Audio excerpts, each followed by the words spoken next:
So, good afternoon, everyone.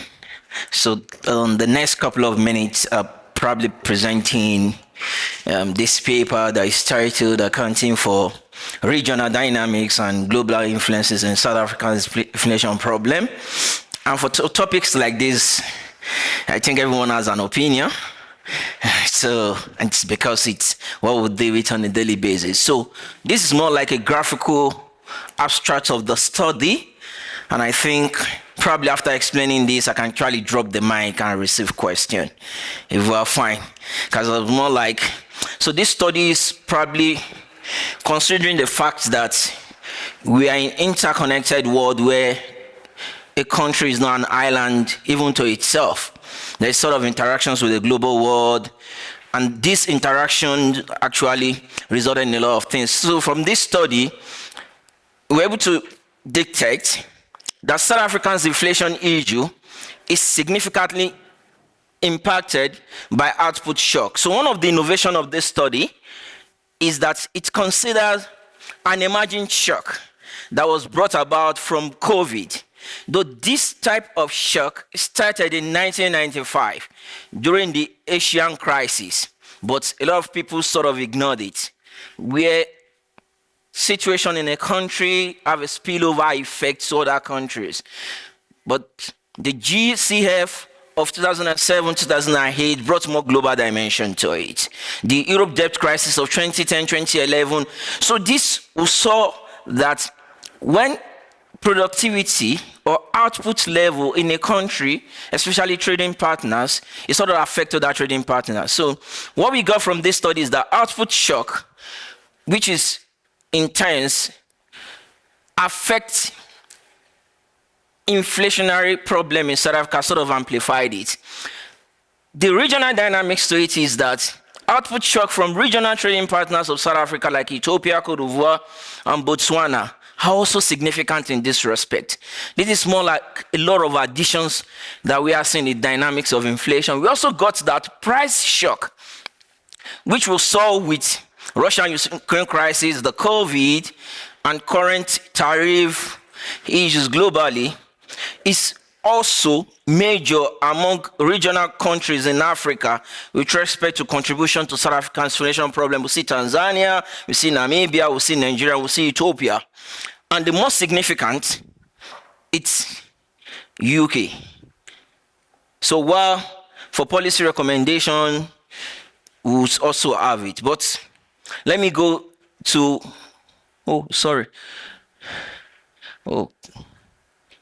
So let me go to the outline. So I'll do some background, which I've started, some literature review. It's because we are in the academia, we'll share knowledge. So we'll look at the model and the empirical results.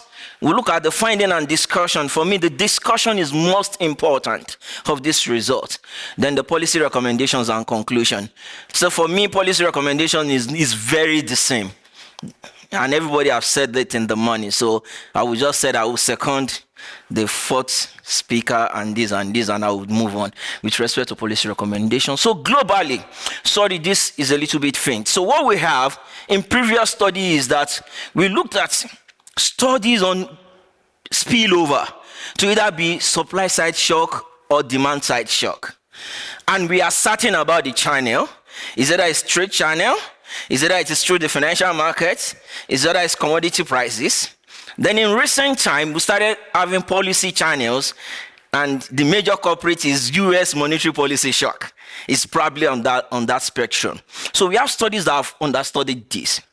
However, we also saw in literature relating to South Africa that South Africa is highly vulnerable to external shock because it's a net importer of manufactured goods, though it's among peers in Africa is the best. But net, white is a net exporter of resource materials in their primary form. And the moment, we also understand that global integration intensifies spillover effect.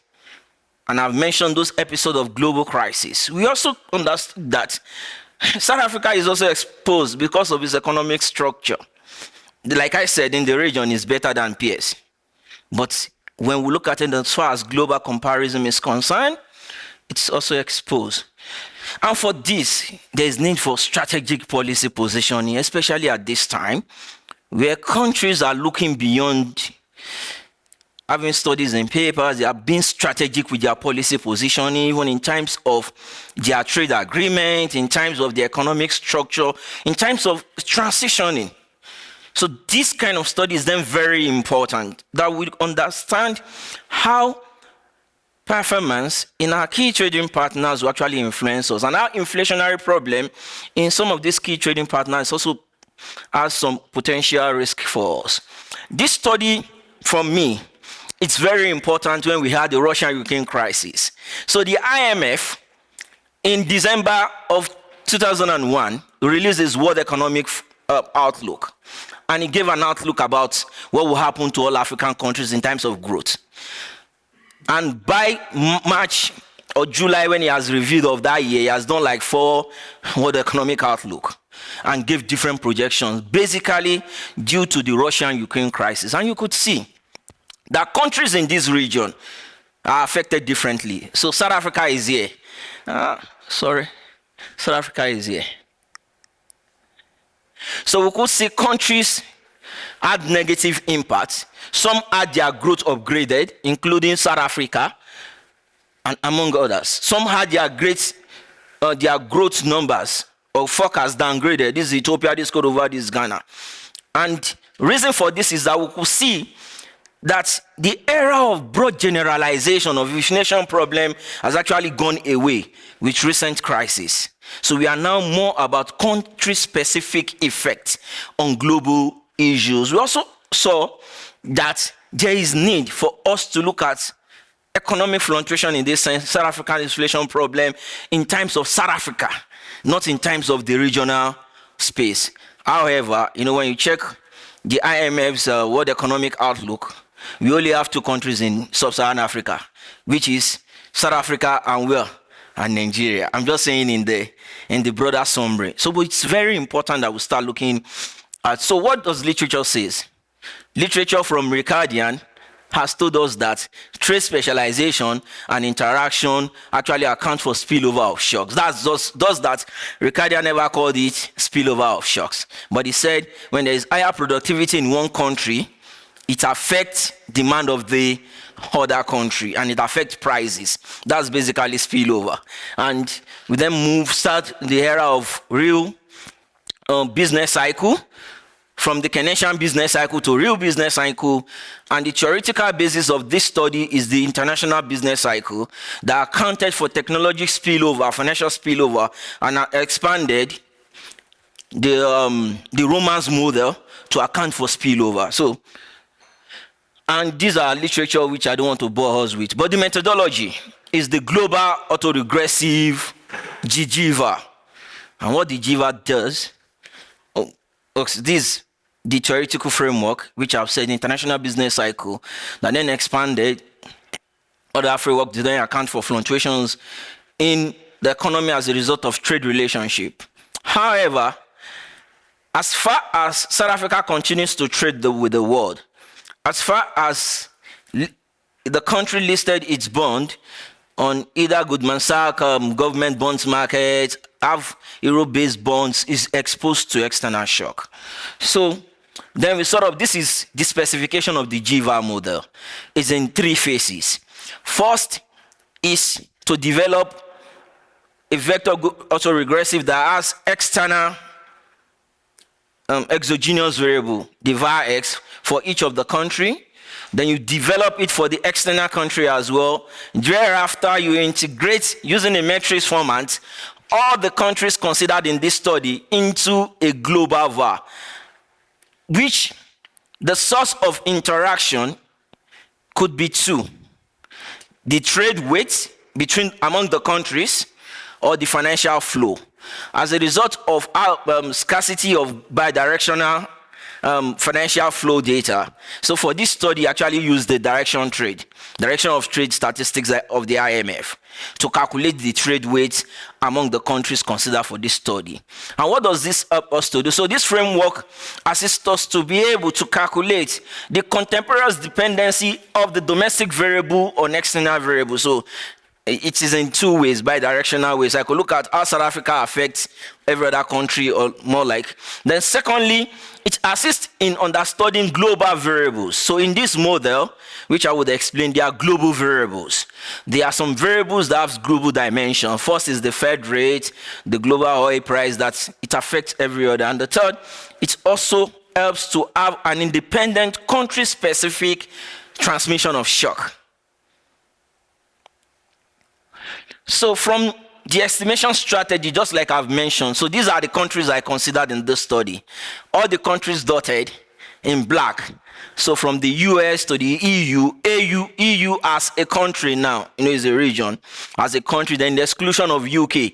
UK is here. Sorry, I'm not that tall. So we then have China. So then we have 21 African countries, including South Africa. From Senegal to Guinea, to Ghana, to Nigeria, to Cote d'Ivoire, to Chad, to Cameroon, to Angola, to Zimbabwe, to Zambia, to Botswana, to Ethiopia, to Kenya, and Tanzania. These are the countries that were considered in their trade relation with South Africa. The next then shows the inter-country linkages based on trade.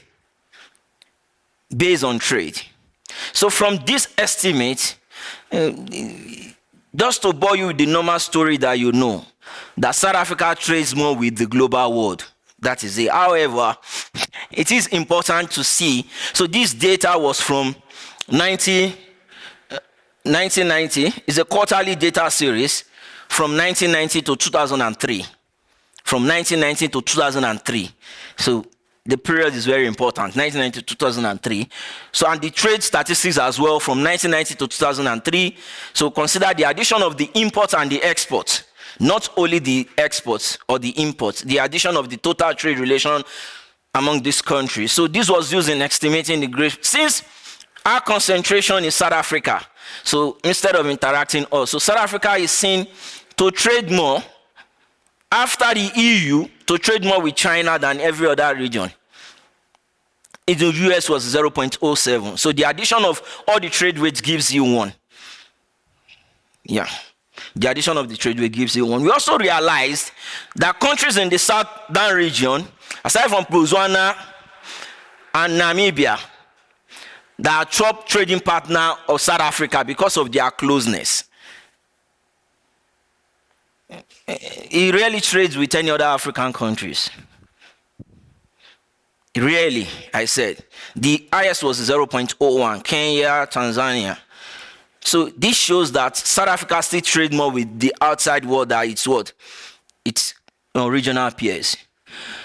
So then it's to ask the question of what type of shock are we going to introduce? So these models will allow us to determine the nature of our shock. Is it positive growth or negative output growth? Is it deflationary or inflationary? You might look at inter-study. So what I've done here is, because we are human beings, we are always after when inflation increases, not when there is deflation.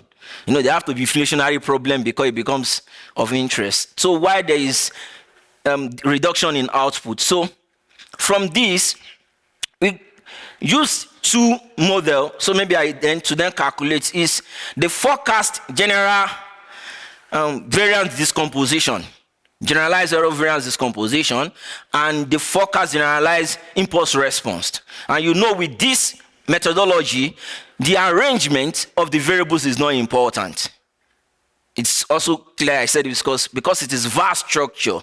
The arrangement of your variable is very important in how the estimate flow and also the lag structure. But because it's using a generalized variance decomposition, so the arrangement is not as important. So from the immediate shock contribution, it shows that output shock, this is output shock from China. So it starts from the UK is the highest, around 5.2, then followed by UK 3.16, then followed by China 1.21, then US has the least factor. And this explains some of the current dynamics on why Trump tariff and South Africa, I think you people call this bluff to say, but if you had to be from China, you will have seen. So it's saying that if there is output drop in China, it contributes about 1.12 in terms of percentage points to inflationary problem in South Africa, among others. We also have some regional peers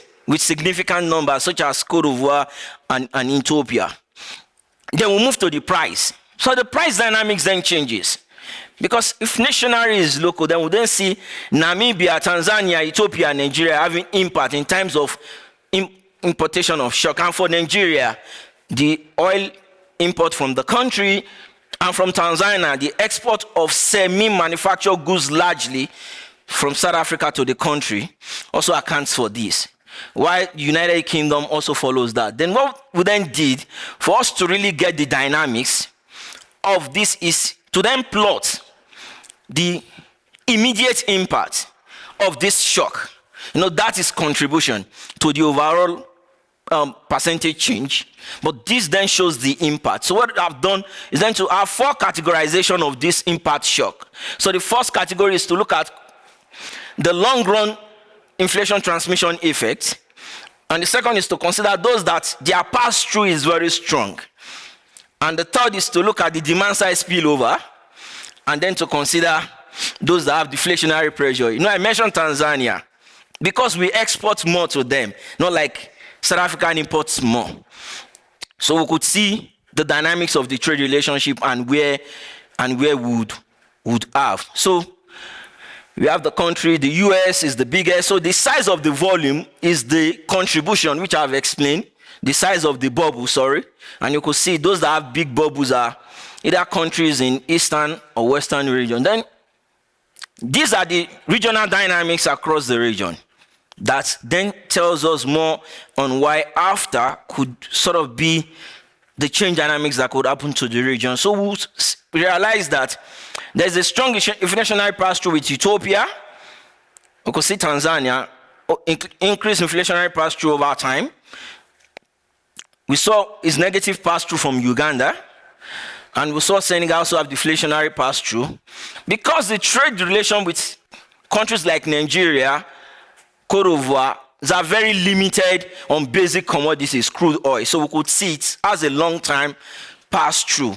What it means is that when there is price problem in Nigeria, South Africa can go to sleep. You just wait for the long term. Because it is true importation of crude oil for your refinery here. And in recent time, maybe little refined products. So you can just say, don't worry. So we then have, after a quarter, because it's important to look at the long term, because of policy have a short time gap and changes period. So it's to look at the 4th time, and we could see the change in the dynamics. A lot of African countries then move to this region of demand side spillover, where we have the UK, the EU, the China. You could see the US. Oh, where's the US? US has been held here because the impact actually fizzled out significantly, depending on the trade structure and the impact. Now we could see the UK and China having the strong pass-through. And as I've mentioned, over time it is long-term relationship for countries in the region. Our key findings are that external shock drives inflationary pressure in South Africa. So when we look at the aggregate in terms of the shock, so it is around 43%, more than 40% on both sides of inflationary change in South Africa is accounted for by external shock. And this is very key. So it means understanding external environment dynamics is very important. We also understood that key trading partners, like we mentioned, UK, the China, and less of the US are dominant transmitter of inflationary and output shock to the US. And we said there is an immediate impact. For the US, there is a delayed impact to the second quarter of occurrence of impact. So what we are saying is that if there is an inflationary problem in South Africa at this moment, except from the financial market pass-through, it is limited across board. So then we have regional intensity spillover. Inflationary trend is observed with those countries I've mentioned, and it's because of the expanding inter-African trade framework like AFTA, and some of the amplifying cost-pushed inflation in South Africa. We also understood that output shock from global giants also matters. It's also important that there is a delay transmission of global output shock, just like I've mentioned. Initial output shock from China and the US suppresses inflation, narrow trend in South Africa in the short term. In the immediate quarter of impact, it sort of suppressed it. It's negative. It's negative. So what this then speaks is that, however, it then intensify over time through import cost. We said intra-African trade is limited, but it's growing in the region. We have mentioned that. So we have mentioned that structural dependency elevates vulnerability of South Africa as a country. We are dependent on export of major primary commodities. So our export bracket affects us as an economy. So the spillover is not just through trade volume. We need to understand that. It's also passed through exchange rate volatility. It's also very important. It's even key. The exchange rate pass through. Then inflation dynamics varies among African partners. We have mentioned that Zambia and Ethiopia exhibit strong inflationary pass-through, while Uganda and Senegal, as I've mentioned, deflationary pass-through, and this is determined by the intensity of the trade relation among these countries. Policy recommendation. First is productivity and inflationary shock from trading partner. In order to mitigate this, we've just said South Africa needs to minimize use of monetary policy as the only traditional monetary policy true, as more like the only tools that work. And there was the time I was discussing this, and one of the professors said, you know what you need to do? Why don't you look at international pass-through of interest rate? Maybe that tells the Reserve Bank more and nuance about the dynamism of inflationary trade these days. So diversification of the economy and the export basket. This needs to be further enhanced, and need for the country to create more physical and economic buffers against external shock. Inflationary pressure in South Africa have global and domestic roots. We've mentioned it. We've said, though more is on the domestic factors that triggers inflation, but external factors contribute to about 40% of it. Spillover shock from global partners, both regional and global, they are significant. Economic structure also matters in transmission of shock. And this has been confirmed since 2010 by the IMF. I think now I have nothing to say. Thank you for your attention.